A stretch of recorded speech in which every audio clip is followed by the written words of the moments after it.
So there's been a lot of talk lately about backwards compatibility on the PlayStation 5, specifically the ability to play PlayStation 1, 2, and 3 games. Now, so far, nothing's been confirmed about whether or not that feature will be coming to PlayStation 5, but a patent filed by Sony has recently been leaked to the internet that seems to show the emulation of PlayStation 1, 2, and 3 games via the cloud. And if that sounds a lot like PlayStation Now, that's because it is. The patent is from 2012, before PlayStation Now was even released to the public, and that's pretty much what that patent was for. It's not the PlayStation 5 backwards compatibility or any type of backwards compatibility, because it's literally emulation through the cloud, which essentially is what PlayStation Now is. So if you see these news reports and people trying to say that PlayStation 5 backwards compatibility for the PS1, 2, and 3, it's been leaked, that's fake news, because the patent that they're describing was filed in 2012 and pretty much does what PlayStation Now does right now. It's not an actual emulation like we have with the Xbox One, where if you put an Xbox 360 disc in, it emulates it via software emulator. That's not what this patent describes, so it's not really backwards compatibility. It's pretty much streaming through the cloud, which is definitely not backwards compatibility. It's something completely different. Now, as far as the PS5 having full backwards compatibility at launch, it's really not looking good because, yeah, there's no official confirmation one way or the other, but the fact that we haven't heard anything about it, which seems to indicate that our best case scenario is that it will eventually come, just not anytime soon, and obviously the worst case scenario is that it's never going to come ever, which means that the PS5 would only support PS4 backwards compatibility and not the PlayStation 1, 2, and 3.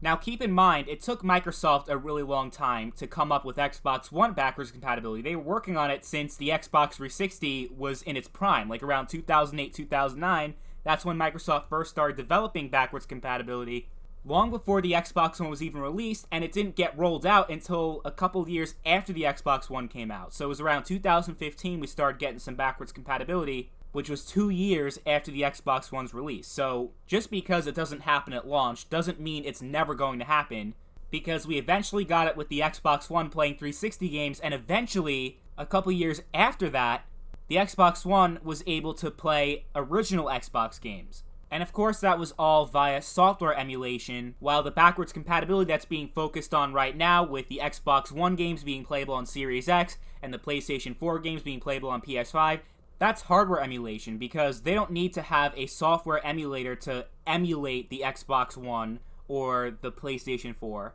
because the 8th gen and 9th gen consoles have very similar architecture to one another, so it's a lot easier, it's a lot more seamless for backwards compatibility to come from 8th gen to 9th gen compared to what we had with the PS3, where they pretty much had to have a PS2 built into it, which significantly increased the cost of the console and eventually forced Sony to cut that backwards compatibility in order to make the PS3 cheaper. But it's a lot easier for Sony to have PS4 backwards compatibility because, like I said, the PS4 and PS5 have very similar hardware components, and they really wouldn't have to increase the cost of the hardware in order to have backwards compatibility functional. And that's the reason why we have it this time around. That's why we didn't have it with the PS4 playing PS3 games, because the PS4's architecture is so different from the PS3 cell architecture, they would have had to build a PS3 into the PS4, which would have made the PS4 a lot more expensive than it was. But still, despite all the challenges that you would have in putting 7th gen emulation into 8th gen consoles, Microsoft found a way. They were able to deliver Xbox 360 backwards compatibility on the Xbox One via software emulation, while Sony did not do the same for the PS3 being emulated on the PS4. They said, hey, if you want backwards compatibility, subscribe to PlayStation Now, but it's obviously not the same thing. Paying for a streaming service and streaming games, that's not really backwards compatibility.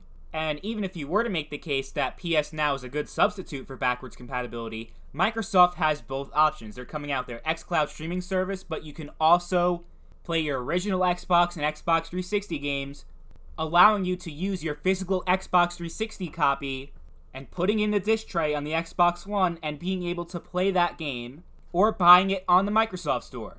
Now, the funny thing is, Sony does kind of already have PS2 backwards compatibility. You can buy a lot of PS2 classics on the PlayStation Store on PS4, but if you have a physical copy of, let's say, GTA San Andreas, the PS4 won't read it. You actually have to buy the game twice if you want to play some of these PS2 classics. And of course, the game library is very limited. The point is, Sony is really far behind Microsoft when it comes to delivering backwards compatibility. As far as the PS1 and PS2 go, we know the technology is already there. You know Sony already has a PS1 and PS2 emulator because they've sold those games to you on the PS4.